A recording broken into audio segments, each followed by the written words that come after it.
بسم اللہ الرحمن الرحیم۔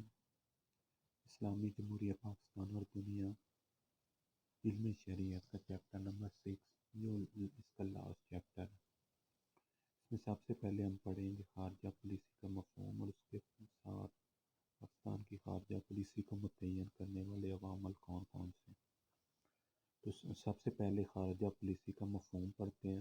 تو اس میں خارجہ پالیسی سے جنرلی مراد یہ ہے کہ ریاستوں کے آپس میں جو تعلقات ہیں اس کو خارجہ پالیسی کہا جاتا ہے۔ دنیا میں کوئی بھی ریاست جو ہے وہ تنہا نہیں رہ سکتی، اسے اپنے سیاسی، معاشرتی، دفاعی اور دوسری ضروریاتوں کے کو مد نظر رکھتے ہوئے دوسری ریاستوں کے ساتھ تعاون کرنا پڑتا ہے، اور کوئی بھی ریاست سارے معاملات میں خود کفیل نہیں ہوتی، اس کو ٹریڈ اور دوسرے معاملات میں دوسرے ممالک ریاستوں پہ انحصار کرنا پڑتا ہے۔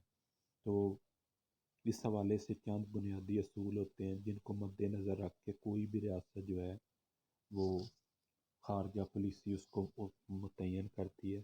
تو اس میں ہم پڑھتے ہیں کہ پاکستان کی خارجہ پالیسی کو متعین کرنے والے عوامل کون کون سے۔ جب کوئی بھی ریاست خارجہ پالیسی کو ترتیب دیتی ہے، مرتب کرتی ہے، تو اس میں چند چیزیں جس میں اقتصادی، دفاعی، جغرافیہ اور دیگر عوامل، ان کو بڑی اہمیت دی جاتی ہے۔ یہ عوامل وقت کے ساتھ بدلتے رہتے ہیں۔ ان میں کچھ عوامل مستقل نوعیت کے ہوتے ہیں، کچھ عوامل جو عارضی نوعیت کے ہوتے ہیں۔ تو پاکستان کی خارجہ پالیسی اس کو متعین کرنے والے جو عوامل ہیں وہ درجہ ذیل ہیں۔ سب سے پہلے نظریاتی عوامل۔ نظریاتی عوامل کی بڑی اہمیت ہے، خاص طور کے پاکستان کے منظرنامے میں۔ کیوں؟ کیونکہ پاکستان ایک ایسی ریاست ہے جو ایک نظریے کی بنیاد پہ بنا۔ کون سا نظریہ؟ نظریہ اسلام۔ تو پاکستان بننے کے بعد ہی بانی پاکستان نے اس بات پہ فوکس کیا کہ ہماری جو خارجہ پالیسی کو متعین کرنے والے عوامل ہوں گے، اس میں خاص طور پہ ہم نے جو ہمارے جتنے مسلم ممالک ہیں ان کے ساتھ انتہائی مؤثر اور اچھے تعلقات ان کو سٹارٹ کرنا ہے اور ان کو مینٹین بھی کرنا ہے۔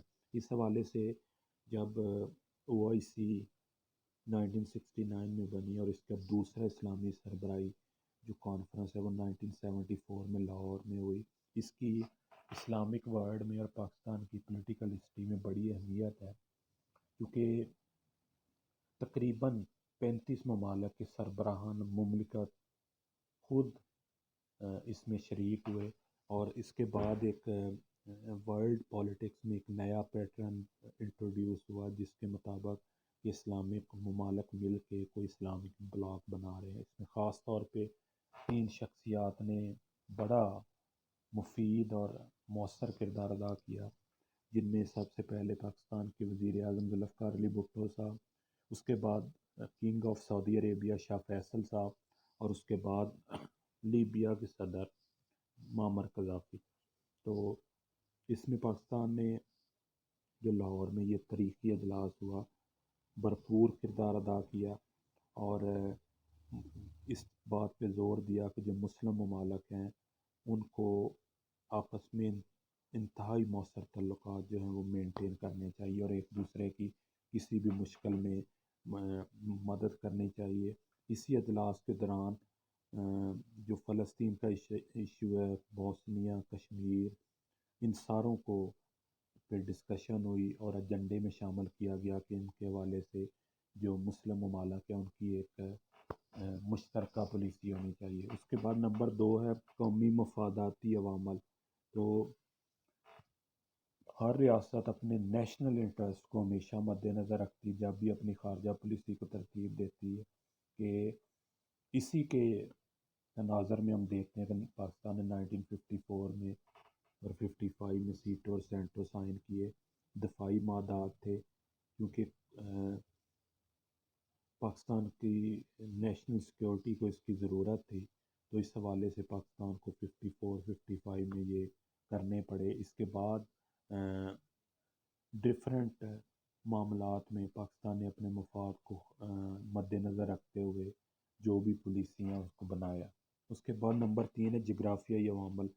جغرافیائی اعتبار سے پاکستان کی بڑی اہمیت ہے، جنوبی ایشیا مشرق وسطیٰ اور وسطی ایشیا کے سنگم پہ واقع ہے، اور پڑوس میں دو اہم اسٹیٹس ہیں جو لارجسٹ بھی ہیں ان پاپولیشن، چائنا اور ہندوستان، اور اس کے علاوہ ایران اور افغانستان کے ساتھ بھی پاکستان کی سرحدیں ملتی ہیں۔ تو چین سے پاکستان کی جو دوستی تھی بنیادی ضرورت تھی، اور with the passage of time اس میں کافی وہ اچھے انداز سے اسٹیبلش ہو چکی ہے۔ اس کے علاوہ ساتھ ساتھ یہ ہے کہ پاکستان ڈیفرنٹ جو آرگنائزیشن ہے، ای سی او جس کا پہلا نام آر سی ڈی تھا، اس میں ہے، سارک اس میں شامل ہے۔ تو ان ان تنظیموں میں شامل ہونے کا مقصد یہ ہوتا ہے کہ جو بھی اپنے مفادات ہیں یا خطے کے جو ممالک ہیں ان کے ساتھ معاشی اور معاشرتی سیاسی اچھے تعلقات قائم کیے جا سکیں۔ اس کے بعد ہے نمبر 4 اقتصادی عوامل۔ جو اقتصادی عوامل تو انتہائی مضبوط اور مؤثر عوامل اس کو آپ کہیں گے، اس حوالے سے جو کارل مارکس کہتے ہیں وہ تو اس کو انسانی شعبوں میں سب سے زیادہ واحد اور بنیادی قوت قرار دیتے ہیں، کس کو؟ اقتصادیات کو، مٹیریلزم۔ اور دور حاضر میں ساری ریاستیں جو اپنی خارجہ پالیسی اسی حوالے سے بناتی ہیں، اور اس حوالے سے اگر ہم دیکھتے ہیں جو تھرڈ ورلڈ کنٹریز ہیں یا جو ڈیولپنگ کنٹریز ہیں، وہ جب ڈیولپ نیشن سے لونز وغیرہ لیتے ہیں تو ڈیولپ نیشنز ان کے جتنے بھی نیشنل ایشوز ہیں ان پہ وہ بڑا وہ انفلوئنس کرتے ہیں، اور ان کے جو لوکل معاملات ہیں ان پہ بھی وہ انفلوئنس کرتے ہیں۔ تو اس کی بہت زیادہ اہمیت ہے۔ اس طرح امریکہ جو ہے اس میں ورلڈ بینک اور آئی ایم ایف ہیں، تو اس کی جو ڈیولپنگ کنٹریز یا تھرڈ ورلڈ کنٹریز کے ان کے ایک اثر موجود ہے۔ اس کے بعد نمبر 5 ہے اقتصادی اور تاریخی عوامل۔